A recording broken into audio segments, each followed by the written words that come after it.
آمین یا رب العالمین۔ میرے محترم اسلامی بھائیوں، بزرگوں اور دوستوں، ابھی میں نے آپ سب کے سامنے سورہ کہف کی آیت نمبر 45 سے لے کے 49 تک کی تلاوت کی ہے۔ اس کی ترجمانی اس طرح سے ہے: اور اے نبی، انہیں حیات دنیا کی حقیقت اس مثال سے سمجھاؤ کہ آج ہم نے آسمان سے پانی برسا دیا تو زمین کی پود خوب گھنی ہو گئی، اور کل وہی نباتات بھوس بن کر رہ گئی جسے ہوائیں اڑائے لیے پھرتی ہیں۔ اللہ ہر چیز پر قدرت رکھتا ہے۔ یہ مال اور یہ اولاد محض دنیاوی زندگی کی ایک ہنگامی آرائش ہے۔ اصل میں تو باقی رہ جانے والی نیکیاں ہی تیرے رب کے نزدیک نتیجے کے لحاظ سے بہتر ہیں، اور انہی سے اچھی امیدیں وابستہ کی جا سکتی ہیں۔ فکر اس دن کی ہونی چاہیے جب کہ ہم پہاڑوں کو چلائیں گے اور تم زمین کو بالکل برہنہ پاؤ گے، اور ہم تمام انسانوں کو اس طرح گھیر کر جمع کریں گے کہ ایک بھی نہ چھوٹے گا، اور سب کے سب تمہارے رب کے حضور صف در صف پیش کیے جائیں گے۔ لو دیکھ لو، آ گئے نا تم ہمارے پاس اسی طرح جیسا ہم نے تم کو پہلی بار پیدا کیا تھا۔ تم نے تو یہ سمجھا تھا کہ ہم نے تمہارے لیے کوئی وعدے کا وقت مقرر ہی نہیں کیا ہے، اور نامہ اعمال سامنے رکھ دیا جائے گا۔ اس وقت تم دیکھو گے کہ مجرم لوگ اپنی کتاب زندگی کے اندرجات سے ڈر رہے ہوں گے اور کہہ رہے ہوں گے، ہائے ہماری کم بختی، کیسی کتاب ہے کہ ہماری کوئی چھوٹی بڑی حرکت ایسی نہیں ہے جو اس میں درج نہ ہوئی ہو، اور جو کچھ انہوں نے کیا تھا وہ سب اپنے سامنے حاضر پائیں گے، اور تیرا رب کسی پر ذرہ ظلم نہ کرے گا۔ سورہ کہف کی جو یہ آیتیں میں نے آپ سب کے سامنے تلاوت کی، جس کی ترجمانی ابھی آپ نے سماعت فرمائی، اس کی پہلی آیت میں اللہ رب العالمین دنیا کی مثال دی ہے کہ دنیا کو یہ دیکھیں آپ کہ کس طرح سے ایک سوکھی زمین ہوتی ہے، اور اللہ رب العالمین پھر اس کے اوپر پانی برساتے ہیں تو کس طرح سے وہ بے جان سوکھی زمین لہلہا اٹھتی ہے۔ اس میں ہر طرح کے جو ہے پھل اور پودے نکلتے ہیں، نباتات نکلتی ہیں، اس میں جو انسان دانہ بیچتا اناج ڈالتا ہے اس سے وہ اناج نکلتا ہے۔ یہ ساری چیزیں ہم دیکھتے ہیں، لیکن پھر وہی کچھ دنوں کے بعد ہم دیکھتے ہیں کہ کس طرح سے وہ سوکھ جاتی ہے، بھوسا بن کر وہ جو ہے رہ جاتی ہے، اور ہوائیں اسے اڑائے لیے پھرتی ہیں۔ یہ مثال اللہ تعالیٰ نے قرآن مجید میں کئی مقامات پر انسان کی زندگی کے لیے بھی دی ہے، کہ جس طرح سے یہ دنیا کی یہ جو کھیتی کی مثال دی ہے کہ یہ جس طرح سے دیکھتے ہیں کہ اس کے اندر ثبات نہیں ہے، یہ ہمیشہ کے لیے لہلاتی نہیں ہے، ایک دن لہلاتی ہے اور ایک دن ختم ہو جاتی ہے۔ اسی طرح سے انسان کی یہ زندگی بھی جو ہے یہ ہمیشہ باقی نہیں رہنے والی ہے، اور پھر انسان کو اسی طرح سے اللہ تعالیٰ دوبارہ بھی زندگی دے گا۔ دنیا کے اندر انسان کو جو کچھ یہ حاصل ہے عروج، یہ ہمیشہ کے لیے اسے حاصل نہیں ہے، ایک دن اسے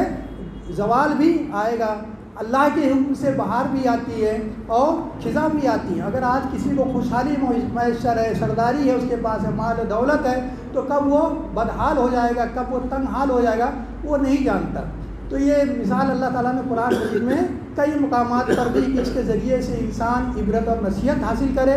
اور وہ اس دنیا کے اندر اپنے آپ کو کوئی بڑی چیز نہ سمجھے، یا اپنے آپ کو آزاد یا خود مختار نہ سمجھے، اور اس کے لیے وہ اللہ کی تعلیمات، اللہ اس کے رسول کی تعلیمات پر عمل کرتے ہوئے اپنی اخروی فکر کرے، جیسے کہ اگلی آیتوں میں اللہ تعالیٰ نے ذکر کیا ہے کہ اور اللہ تعالیٰ ہر چیز پر قدرت رکھتا ہے۔ یہ المال والبنون زینت الحیات الدنیا والباقیات الصالحات خیر عند ربک ثوابا وخیر عملا۔ یہ مال اور یہ اولاد محض دنیاوی زندگی کے ایک ہنگامی آرائش ہے، اصل میں تو باقی رہ جانے والی نیکیاں ہی تیرے رب کے نزدیک نتیجے کے لحاظ سے بہتر ہے، اور انہی سے اچھی امیدیں وابستہ کی جا سکتی ہیں باقیات الصالحات سے۔ کہ دنیا میں مال اور اولاد یہ انسان کو حقیقی فائدہ نہیں پہنچا سکتی ہیں، یہ مال اور اولاد تو اللہ تعالیٰ نے دوسرے مقام پر فرمایا کہ ہم نے تمہارے لیے کس لیے دیا، یہ تو ایک آزمائش ہے تمہارے لیے، ہے نا، اور بلکہ اس کو فتنہ قرار دیا ہے کہ ان من اموالکم و اولادکم عدو لکم فاحذروہم، کہ تمہارے مال اور تمہاری اولاد کیا ہیں، یہ جو ہے تمہارے لیے آزمائش ہیں، اور لہذا اس کو جو ہے صحیح طریقے سے استعمال کرے۔ دوسرے مقام پر اللہ تعالیٰ نے فرمایا کہ یہ کیا ہے، یہ مال اور اولاد تمہیں اللہ کی یاد سے غافل نہ کرنے پائیں۔ یا ایھا الذین آمنوا لا تلہکم اموالکم ولا اولادکم عن ذکر اللہ ومن یفعل ذلک فاولئک هم الخاسرون، کہ لوگوں جو ایمان لائے تمہاری مال اور تمہارے اولاد تمہیں اللہ کی یاد سے غافل نہ کرنا پائیں، جو کوئی ایسا کرے گا وہی خسارہ اٹھانے والا ہوگا، نقصان اٹھانے والا ہوگا۔ یہ مال اور یہ اولاد یہ دنیا میں انسان کے لیے ایک آزمائش ہے، اور اسی کی وجہ سے انسان اس دنیا کے اندر بہت سارے غلط کام کر جاتا ہے اور کرتا ہے۔ حالانکہ اگر اسی مال کا اور اسی اولاد کا انسان صحیح استعمال کرے، ان بچوں کی صحیح تربیت کرے، تو یہی اس کے لیے کیا ہے، خیر ہوں گے، برکت کا باعث ہوں گے، اس کے لیے باقیات الصالحات میں سے ہوں گے، جیسے کہ اسی آیت میں فرمایا ہے کہ وہ نیکیاں اس کے لیے آخرت میں کام آنے والی ہیں۔ آج ہم دیکھتے ہیں کہ اس مال کو حاصل کرنے کے لیے انسان اس دنیا کے اندر کتنی محنتیں کرتا ہے، کتنی کوششیں کرتا ہے، یہاں تک کہ وہ اپنی آخرت سے غافل ہو جاتا ہے۔ ساری کوشش، ساری محنت اس کی اس بات پر ہوتی ہے کہ کس طرح سے زیادہ دنیا کو حاصل کرے۔ اسی طرح سے انسان اپنے اولاد کے اوپر فخر کرتا ہے، غرور کرتا ہے، اور ان کو دنیاوی تعلیمات کے لیے دنیائی حاصل کرنے کی ساری کوششوں کے پیچھے ان کی ٹریننگ کی جاتی ہے، اور یہ چیزیں پھر انہیں آخرت سے غافل کر دیتی ہیں۔ ابھی ہمارے اکبر بھائی صاحب نے ایک بار نصیحت کے طور پر کہا اولاد کے تعلق سے کہ اس اولاد کی اگر ہم صحیح تربیت نہیں کریں گے تو یہ ہمارے لیے کیا ہوگا، الٹا مصیبت کا باعث بن جائے گی، ہمارے لیے پریشانی کا باعث بن جائیں گے آخرت کے اندر۔ اس دنیا کے اندر تو جو کچھ ہم ان کے وجہ سے ہو سکتا ہے، کچھ انسان کو وقتی طور پر اسے کوئی خوشی اور کوئی فرحت نصیب ہو جائے، لیکن آخرت میں اس کے لیے ہمیشہ ناکامی ہے، اس کے لیے بھی اور اس کی اولاد کے لیے بھی۔ تو لہذا انسان کو چاہیے کہ اپنے مال کو اور اپنی اولاد کو، اللہ کی بڑی نعمت ہے یہ، اس کو نعمت سمجھتے ہوئے اس کا صحیح استعمال کرنا چاہیے، بچوں کی صحیح تعلیم و تربیت کرنا چاہیے، تاکہ ان کی دنیا کے ساتھ آخرت بھی سنور جائے۔ اگر دنیا بن جاتی ہے انسان کی اور آخرت بگڑ جاتی ہے تو یہ اس انسان کے لیے سب سے بڑے نقصان کا سودا ہے۔ اللہ تعالیٰ نے سورہ زمر میں فرمایا کہ سب سے زیادہ خسارے کا سودا اس شخص کا ہے کہ جس نے اپنے آپ کو اور اپنے اہل و عیال کو قیامت کے دن گھاٹے میں ڈال دیا، کہ جس نے قیامت کے دن اپنے آپ کو اور اپنے بچوں کو جو ہے عذاب سے بچا نہیں پایا، اس کا سب سے بڑا گھاٹے کا سودا ہے۔ چاہے وہ اس دنیا کے اندر چاہے کتنی ہی اس نے عیش کی، آرام کی، چین کی، سکون کی زندگی گزاری ہو، کتنا ہی اس نے نام کمایا ہو، کتنا ہی مال و دولت حاصل کیا ہو، یہ ساری چیزیں یہیں رہ جانے والی ہے۔ اللہ تعالیٰ خود فرماتے ہیں والباقیات الصالحات، جو باقیات الصالحات ہیں یعنی جو نیکیاں ہیں، اس کی جو خیر ہے، وہ ہی اس کے کام آنے والی ہیں، ورنہ کوئی چیز اس کے کام آنے والی نہیں ہے آخرت کے اندر۔ یہ باقیات الصالحات کیا ہے، اس کے بارے میں مختلف علماء کے مختلف اقوال ہیں۔ اس سے مراد کچھ لوگ نماز کی پابندی وقت لیتے ہیں کہ پابندی کے وقت کے ساتھ میں نماز پڑھنے والی سب سے بہترین باقیات الصالحات ہے۔ کچھ لوگ نماز، روزہ اور حج، یہ تمام چیزوں کو اس میں شامل کرتے ہیں۔ کچھ لوگ کہتے ہیں باقیات الصالحات تو تمام نیکیاں ہیں، لیکن اس میں سب سے افضل جو ہے کہ اللہ کا ذکر، اللہ کی تکبیر اور اس کی تمہید اور اس کی بڑائی جو ہے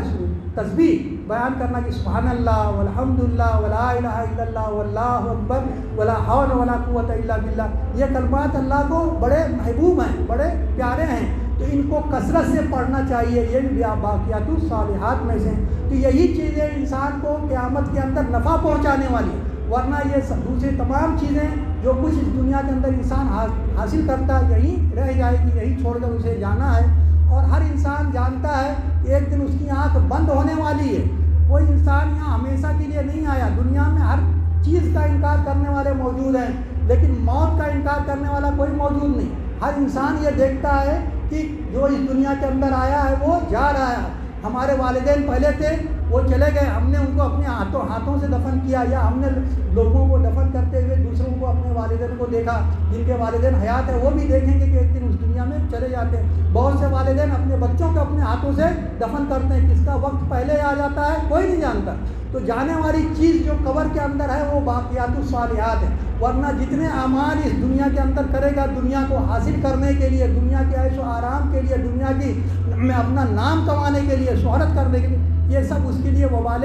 جان بن جائے گی اگر اس نے صحیح طریقے سے استعمال نہیں کیا اور صحیح طریقے سے اس کو حاصل نہیں کیا۔ مال کے تعلق سے قیامت میں جو سوالات کیے جائیں گے اس میں اللہ کے نبی صلی اللہ علیہ وسلم نے کیا فرمایا کہ انسان اللہ کے سامنے سے ہٹ نہیں سکتا جب تک کہ اسے بہت اور بھی چیزیں ہیں، لیکن میں وقت کی تنگی سے صرف مال کے اوپر گفتگو کروں گا کہ جب تک وہ اس کا جواب نہیں دے دیتا کہ مال کہاں سے کمایا تھا اور کیسے خرچ کیا تھا، کہ کمانا بھی کہ کیسے کمایا، جائز طریقے سے کمایا، ناجائز طریقے سے کمایا، اور خرچ کس میں کیا، حلال کاموں میں خرچ کیا، حرام کاموں میں خرچ کیا، فضول خرچی کیا، اللہ کو راضی کرنے کے کاموں میں خرچ کیا کہ ناراض کرنے کے کاموں میں خرچ کیا، اس کا اس کو حساب دینا ہوگا۔ آج اس مال کو، اس بینک بیلنس کو حاصل کرنے کے لیے انسان پوری زندگی کھپا دیتا ہے، بڑے بڑے جو ہے اس کے پاس بینک بیلنس ہوتے ہیں اور اس کو چھوڑ کر چلے جاتا ہے، چھوڑ کر جاتا ہے، اس کا فائدہ دوسرے حاصل کرنے والے ہیں، لیکن حساب اس کو دینا ہے قیامت کے اندر اللہ کی بارگاہ میں۔ تو یہ چیز ہمارے ذہن میں رہنی چاہیے، تو لہذا ضرورت اس بات کی ہم زیادہ سے زیادہ باقیات و صالحات جو ہمارے لیے باقی رہنے والی ہیں، جو ہمارے لیے قبر میں کام آئیں گی، ہمارے لیے آخرت میں کام آئیں گی، وہ نیکیاں ہیں جو کریں۔ اللہ کے نبی صلی اللہ علیہ وسلم نے عذاب قبر کے تعلق سے کیا فرمایا کہ قبر میں جب فرشتے آئیں گے منکر نکیر سوال کا جواب سوال کرنے کے لیے، تو اس کی نیکیاں اس کے درمیان حائل ہو جائیں گی نا، نماز ایک طرف سے آ جائے گی، روزہ ایک طرف سے آ جائے گا، صدقات ایک طرف سے آ جائیں گے، حج ایک طرف سے آ جائے گا۔ تو یہ اس کے قبر میں، اس قبر کی کال کوٹری کو ذرا سا تصور کرے۔ قبرستان میں ہم جاتے ہیں لوگوں کو دفن کرنے کے لیے، لیکن وہاں گپے بازی کرتے رہتے ہیں۔ آج کل ہم دیکھتے ہیں کہ لوگ وہاں بھی جاتے ہیں تو موبائل پہ بات کرتے ہیں۔ وہ عبرت کی جگہ ہے، نصیحت حاصل کرنے کی جگہ ہے۔ مردے کو دفن کرتے ہوئے ذرا غور سے دیکھیں کہ ایک دن میں بھی اس میں ہی جانے والا ہوں، اور وہ وقت کب ہے میرے لیے میں نہیں جانتا۔ بہت سے لوگ جو ہوتے ہیں صبح اپنے گھر سے صحیح سلامت تندرست نکلتے ہیں، اور شام کو ان کی جو ہے جنازے کی نماز پڑھنی پڑ جاتی ہے، قبر میں ہوتے ہیں۔ آج اپنے بستر پر سوتے ہیں، کل وہ قبر میں سوتے ہیں۔ ایسے کتنے لوگوں کو ہم نے دیکھا جو جوان ہوتے ہیں، صحت مند ہوتے ہیں، طاقتور ہوتے ہیں، اور بہت سے بیچارے بوڑھے ہوتے ہیں، بستر پر کئی سال سے رگڑ رہے ہوتے ہیں، ان کی موت نہیں آتی ہے نا، پر اسی دنیا کے اندر وہ بھی پریشان رہتے ہیں، ان کے گھر والے بھی پریشان رہتے ہیں۔ تو کس کا وقت کب آئے گا کوئی نہیں جانتا، اس لیے ہر انسان کو چاہیے کہ زیادہ سے زیادہ نیکیوں کو حاصل کرے، جمع کرے جو اس کے لیے کام آنے والے۔ اللہ تعالیٰ فرماتا ہے وما تدری نفس ماذا تکسب غدا وما تدری نفس بأی ارض تموت، کہ کوئی انسان یہ نہیں جانتا کہ وہ کل کیا کمانے والا ہے، کل کیا اس کے ساتھ ہونے والا ہے، اور کوئی انسان نہیں جانتا کہ اسے کس طرح زمین میں اور کب موت آنے والی ہے۔ تو اس کی ہم کو جو ہے فکر کرنی چاہیے۔ رمضان کا مبارک مہینہ چند دنوں کے بعد میں شروع ہونے والا ہے، یہ باقیات الصالحات کے لیے سب سے بہترین مہینہ ہے۔ اس میں زیادہ سے زیادہ نیکی کریں، اللہ کی اطاعت کریں، اللہ سے معافی مانگیں، برے کاموں سے اپنے آپ کو بچانے کا عہد کریں، جو ہم سے سابقہ گناہ ہوئے ہیں اس کے آگے اللہ سے روکیں، گڑ گڑائیں۔ اللہ رب العالمین غفور الرحیم ہے، وہ معاف کرنے والا ہے۔ اگر انسان اپنے پرانے گناہوں کو چاہے وہ اس دنیا کے سارے انسانوں کے اندر تقسیم بھی کر دی جائے تو کم پڑے، اتنے گناہ اگر ہیں تو اللہ تعالیٰ فرماتا ہے اگر میرا بندہ اس دنیا کے اندر معافی مانگے گا تو میں اسے معاف کرنے کے لیے چاہوں۔ آنکھیں بند ہو گئیں، اس کے بعد اس کے گھر والے رو رو کے جو ہے سمندر آنسوؤں کے بہا دیں، قیامت کے دن یہ رو رو کے آنکھوں کے سمندر بہا دے گا، کچھ فائدہ نہیں دینے والا، کچھ فائدہ نہیں دے گا۔ فائدہ اس دنیا میں 2 آنسو، خالی ندامت کے 2 آنسو، ہاتھ اٹھا کر اللہ سے معافی مانگے، روئے، گڑ گڑائے کہ اللہ مجھ سے غلطیاں ہوئی، مجھ سے کوتاہیاں ہوئی ہیں، تو غفور الرحیم ہے، تو غفار ہے، تو ستار ہے، اور ہمیں جو ہے معاف کر دے، تو معاف کرنے کو پسند کرتا ہے۔ لیلۃ القدر کی دعا ہمیں کیا سکھائی گئی ہے؟ پوری رات کے اندر صرف ایک چھوٹی سی دعا بتائی ہے نبی صلی اللہ علیہ وسلم، اللہم انک عفو تحب العفو فاعف عنی، اے اللہ تو معافی کو پسند کرتا ہے اور تو معاف کرنے والا ہے، تو لہذا مجھے بھی معاف کر دے۔ ایک ہی دعا بتائی ہے۔ رات کتنی ہے لیلۃ القدر، کتنی لمبی، ایک دعا خالی اللہ کے نبی نے بتائی ہے، تو کتنا اہمیت ہوگی اس معافی مانگنے کی طرف۔ اس دعا کو بار بار اس رات میں کثرت سے پڑھنا چاہیے۔ آگے اللہ تعالیٰ فرماتا ہے وَيَوْمَ نُسَيِّرُ الْجِبَالَ وَتَرَى الْأَرْضَ بَارِزَةً وَحَشَرْنَاهُمْ فَلَمْ نُغَادِرْ مِنْهُمْ أَحَدًا، فکر اس دن کی ہونی چاہیے جب کہ ہم پہاڑوں کو چلائیں گے اور تم زمین کو بالکل برہنا پاؤ گے، یعنی آخرت کے دن کی فکر جو میں نے ابھی ذکر کیا۔ پہاڑوں کو چلانے سے مطلب ہے کہ یہ پہاڑ یہ سارے کے سارے قیامت کے دن کیا ہے مٹا دیے جائیں گے۔ قرآن میں کئی مقامات پر اس کا ذکر ہے، کہیں آگے اس کو روئی کی جو ہے گالوں کی طرح، روئی کے فاہوں کی جگہ اڑا دیا جائے گا، اس کو ریت کے ڈھیر میں تبدیل کر دیا جائے گا، یہ بھربھری ریت کی طرح ہو جائیں گے، زمین سے اکھاڑ دیے جائیں گے۔ یہ مضبوط پہاڑ ہم جو دیکھتے ہیں اس زمین کے اوپر بسا ہے، یہ ایک ایسا عجبناک واقعہ، ایک ایسا خطرناک واقعہ اس زمین پر ہوگا، اس کو پورا ملا دیا جائے گا۔ اور اس کے ساتھ اللہ تعالیٰ فرماتا ہے زمین کو تم بالکل برہنہ پاؤ گے، یہ زمین پوری برہنہ سے مراد ایک دم اس کو پلین کر دیا جائے گا، سپاٹ کر دیا جائے گا۔ قرآن مجید میں دوسرے مقامات پر ہے کہ زمین پر تم کوئی کہیں سلوٹ نہیں دیکھو گے، کہیں اونچ نیچ نہیں دیکھو گے۔ آج اس پر ہم بڑے بڑے پہاڑ دیکھتے ہیں، یہ بھی لیول کر دیے جائیں گے۔ اس زمین پر بڑی بڑی عالیشان عمارتیں ہم دیکھتے ہیں، لوگ اس کو بنانے کے بعد میں فخر کرتے ہیں، بڑی اونچی اونچی عمارتوں کے شہر ہیں، نیو یارک کے اونچی ہائٹس کی عمارتیں ہیں، اور اب ہمارے قریب میں ہی جو بڑے بڑے برج بنے ہوئے ہیں، برج خلیفہ جو خلیج کے اندر ہے نا، سب اس کے اوپر پورا بڑا اپنا فخر جتاتے ہیں، شان جتاتے ہیں۔ یہ بڑی بڑی مضبوط عمارتیں سب اس دن زمین کے اوپر ملا دی جائیں گی زمین کے ساتھ۔ نظارہ ہم دیکھتے ہیں، تھوڑے تھوڑے واقعات آتے رہتے ہیں ہمارے سامنے۔ ابھی ترکی اور سیریا میں زلزلہ آیا کہ کس طرح سے شہر جو ہے کھنڈر بن جاتے ہیں، بڑی بڑی عمارتیں ایک جھٹکے کے اندر زمین بوس ہو جاتی ہے۔ یہ تو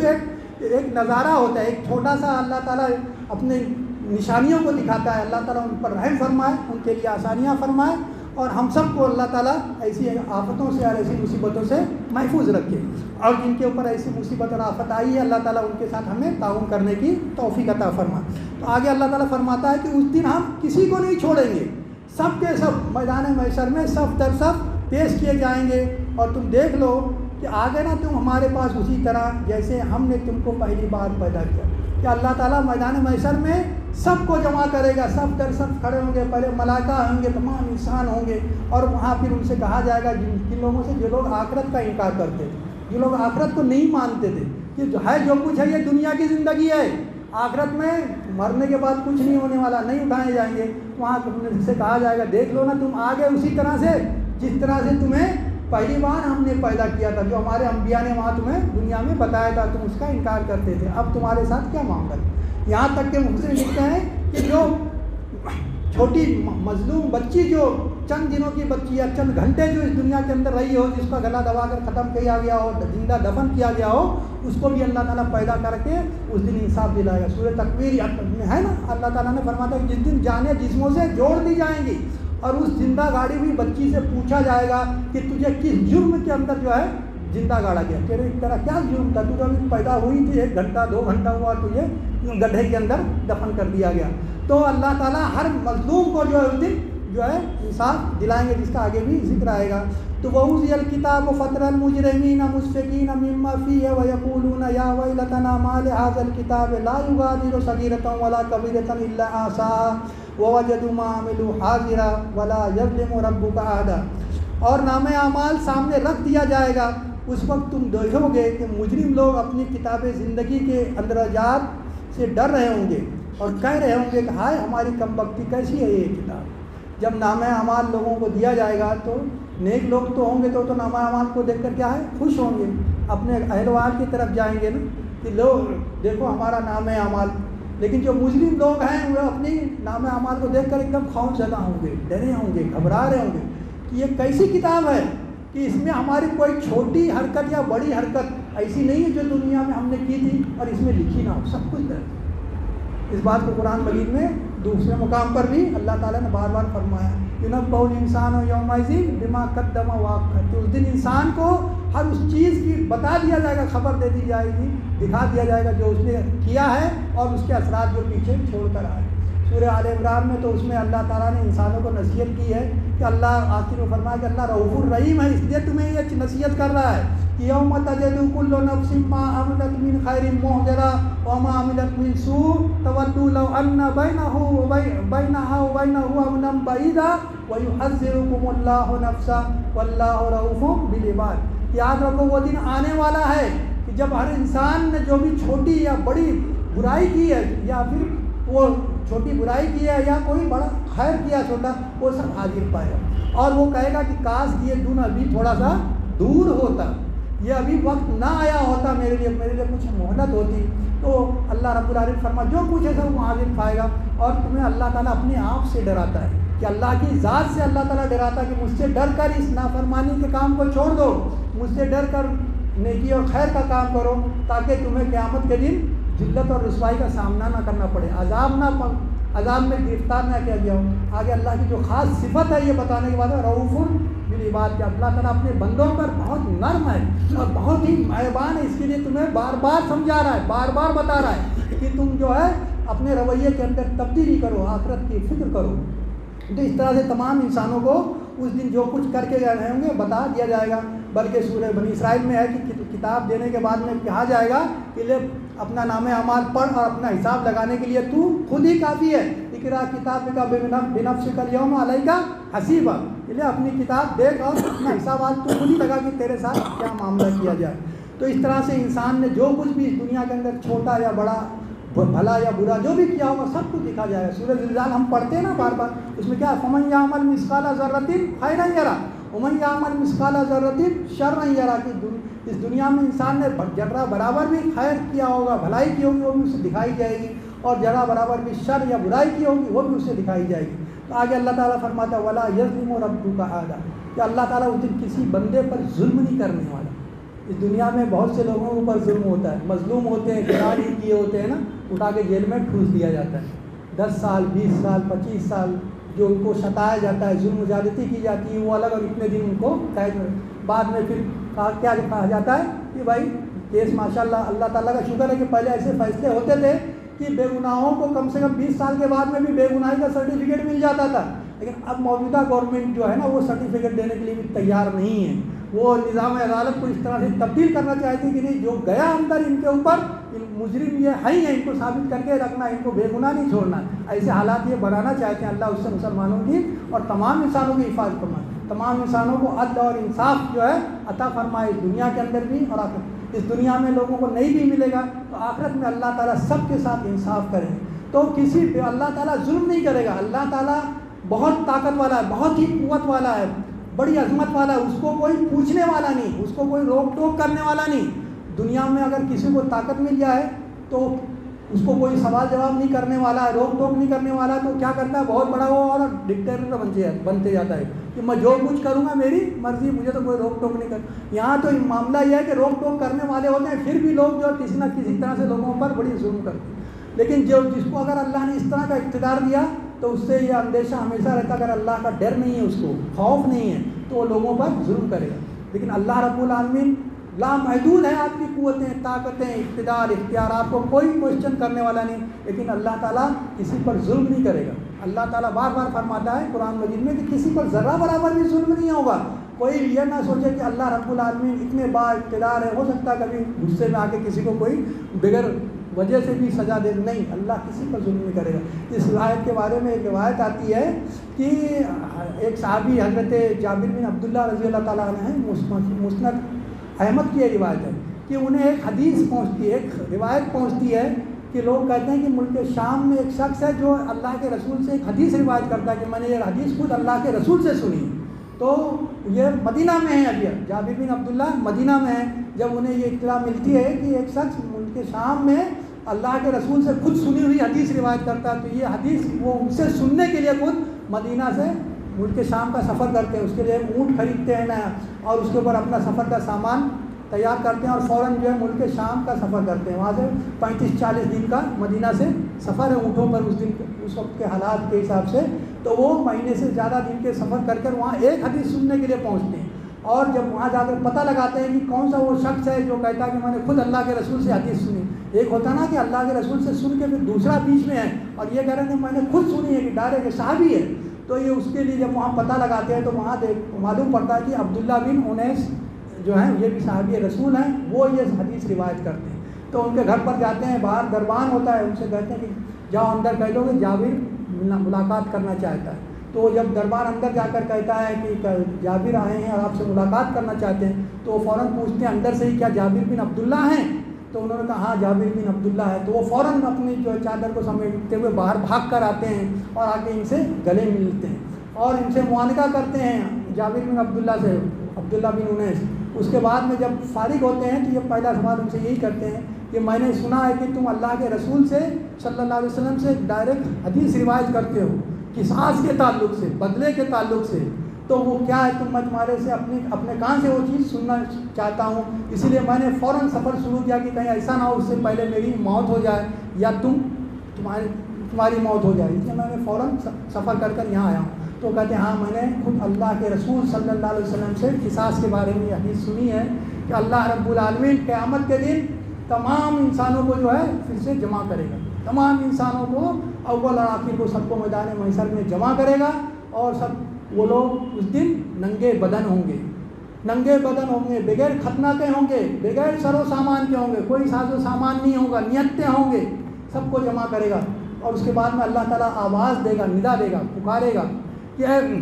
اور اللہ کی اس پکار کو اس کی تمام مخلوق سنے گی، چاہے نزدیک کی ہو چاہے وہ دور ہو، سب ایک جیسا سب وہ سنیں گے۔ انہیں پکارے گا کہ میں مالک ہوں اور میں تمہارے درمیان برابر عدل کے ساتھ میں فیصلہ کروں گا، ہر ایک کے تمہارے حقوق کو دلاؤں گا، یہاں تک کہ کوئی جنتی جنت میں نہیں جائے گا، کوئی جنتی جنت میں نہیں جائے گا جب تک کہ کسی جہنمی کا اس پر اگر حق ہے تو اس کو بھی اس کا حق دلا دے گا۔ یعنی آدمی جنتی تو ہے لیکن اس نے کسی جہنمی پر ظلم کیا ہے تو جب تک اس جہنمی کا بدلہ نہیں دے گا جب تک یہ جنت میں نہیں جا سکتا۔ اور اسی طرح سے کوئی جہنمی جہنم میں نہیں جائے گا جب تک کہ اگر اس کے اوپر کسی جنتی کا حق ہے تو وہ اس کو نہ دلا دیا جائے گا، یعنی ہر ایک کا حق دلایا جائے گا۔ تو لوگوں نے اللہ کے رسول سے سوال کیا کہ اللہ کے رسول آپ تو کہتے ہیں کہ لوگ جو ہے اس دن جو ہے ننگے ہوں گے، ختنہ نہیں ہوگی اور بے سر و سامان کیا ہوں گے، کوئی ساز و سامان بھی نہیں ہوگا، تو بدلہ کہاں سے دیں گے، کس طرح سے جو ہے اس کا بدلہ دیا جائے گا ظلم کا؟ اللہ کے نبی صلی اللہ علیہ وسلم نے فرمایا کہ اس دن نیکی اور گناہ بدلے کے اندر دی جائیں گے، نیکیاں اور گناہ اس کے جو ہے بدلے میں جائیں گے۔ اگر انسان نیک ہے، نیکیوں کے ڈھیر ہے، تو سامنے اس نے کسی گنہگار پر ظلم کیا ہے تو اس کی نیکیاں اس کو دی جائیں گی، اور سامنے والا گنہگار ہے اس کے پاس نیکیاں نہیں ہیں اور اس نے کسی نیک آدمی پر ظلم کیا ہے تو یہ نیک آدمی کی جو تھوڑے بہت غلطیاں ہیں، اس کے گناہ ہیں، یہ اس کے سر پہ ڈال دیے جائیں گے۔ اس طرح سے اس دن بدلہ اللہ تعالیٰ دلائے گا۔ اور ایک روایت میں ہے کہ اللہ رب العالمین جو یہ بکری، جو جانور ہم دیکھتے ہیں نا، یہ ایک سینگ والی بکری بغیر سینگ والی بکری کو مارتی ہے، اللہ تعالیٰ ان کو بھی پیدا کرے گا اور ان کو بھی بدلہ اس دن دلائے گا، اور اس کے بعد میں پھر انہیں مٹی کر دے گا۔ تو اس طرح سے اللہ تعالیٰ کسی پر ذرا بھی ظلم نہیں کرے گا، پہلے تو ہر ایک کے حقوق جو برابر جو ہے اس کو فیصلے کیے جائیں گے، اور اس کے بعد میں ان کے معاملات ہوگی۔ کسی نے ایسا نہیں ہے کہ گناہ کیا ہے اور گناہ نہیں کیا ہے اس کو جو ہے سزا مل جائے، یا کسی نے چھوٹا گناہ کیا اسے زیادہ سزا مل جائے، ایسا کوئی معاملہ وہاں نہیں ہوگا۔ تو لہٰذا وہ اس طرح سے بے لاگ انصاف کا دن ہوگا جس کے بارے میں ہم سب کو فکر کرنی چاہیے۔ ہم ایک دوسرے کے ساتھ میں کوئی ظلم زیادتی نہ کریں، لوگوں کے حقوق کو صحیح طریقے سے ادا کریں۔ اگر کوئی ہمارے معاملات خراب ہیں آپس میں تو پھر اسی دنیا کے اندر ہم اس کا حساب کروا لیں، معافی تلافی کر لیں، صلح صفائی کر لیں، ورنہ اس دن کوئی ایک نیکی بھی چھوڑنے کے لیے تیار نہیں ہوگا۔ قیامت کے دن ایک نیکی بھی انسان چھوڑنے کے لیے تیار نہیں ہو، چاہے وہ کتنا قریبی انسان کیوں نہ ہو، باپ، بیٹا، بیوی، بچے، کوئی چھوڑے گا نہیں۔ اس دنیا کے اندر وہ وقت آنے سے پہلے انسان کو چاہیے کہ اپنا حساب کتاب برابر کر لیں۔ اللہ تعالیٰ سے دعا ہے کہ اللہ تعالیٰ ہم سب کو آخرت کی فکر کرنے کی توفیق عطا فرما، زیادہ سے زیادہ نیک اور بھلائی کے کام، خیر کے کام، باقیات الصالحات کے لیے جمع کرنے کی توفیق عطا فرما، اور اس کو ہمارے لیے آخرت میں نفع کا باعث بنا، اور ہمیں تمام برے کاموں سے، گناہ کے کاموں سے، ظلم و زیادتی سے اللہ تعالیٰ ہماری اور تمام مسلمانوں کی حفاظت فرما، اور ہم پر اس میں آسانیاں عطا فرما۔ سبحان ربک رب العزت عما یصفون وسلام علی المرسلین والحمد للہ رب العالمین۔